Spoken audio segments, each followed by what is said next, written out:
Everyone talks about how ugly love is heartbreaking, but no one talks about how it feels to read it. When you realize you're not reading a love story, you're reading about a man who's never stopped loving someone and the girl who stayed anyway.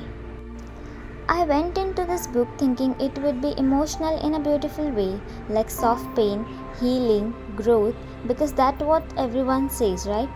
That it's about love in the rawest form, that it hurts but it's worth it.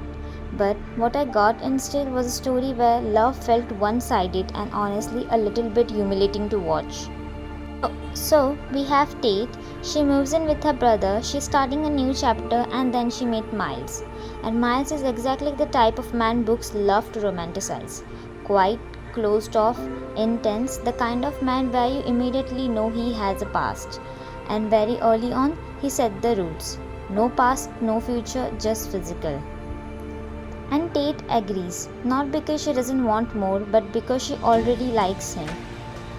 And this is where the book really begins for me, not in Tate's chapter but in Miles.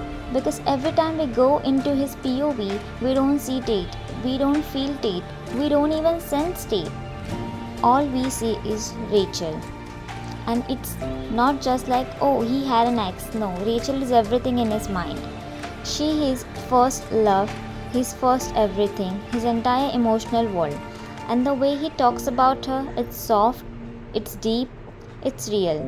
And then you come back to Tate's chapter and it's like you're watching her try to fit into a space that was never meant for her. That's what made this book so uncomfortable for me, the contrast. In his past, Miles is capable of love, deep love, the kind of love that feels consuming, overwhelming, beautiful. But in the present with Tate, he's distant, cold, detached, and it's like reading two completely different people. One who knew how to love and one who refused to. And Tate, she feels everything. She falls for him slowly, she notices the small thing, she hopes, she waits, and the entire time you know she's not getting the same version of him.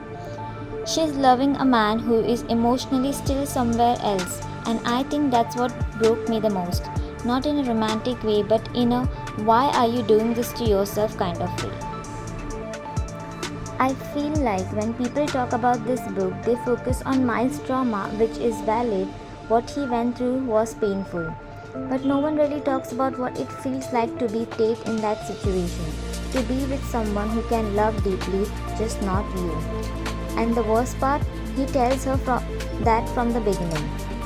This didn't feel like a slow burn, it felt like an emotional starvation. Like she was holding on to crumbs, hoping they would turn into something more. And he kept giving her just enough to keep her there, but never enough to actually choose her. And once you realize how deeply Rachel is embedded in Miles' story, everything changes because it's not just he's not ready, it's he's already gave his best love to someone else and now Tate is experiencing what's left. And that doesn't feel romantic to me. I understand why people love this book, I really do. It's emotional, it's intense, and for some people it reflects real experience. But for me, it didn't feel like a love story. It felt like watching someone accept less because they hope one day they'll be chosen. Maybe that's what ugly love is, but I don't think it's the kind of love I want to read about. Tell me honestly, would you stay?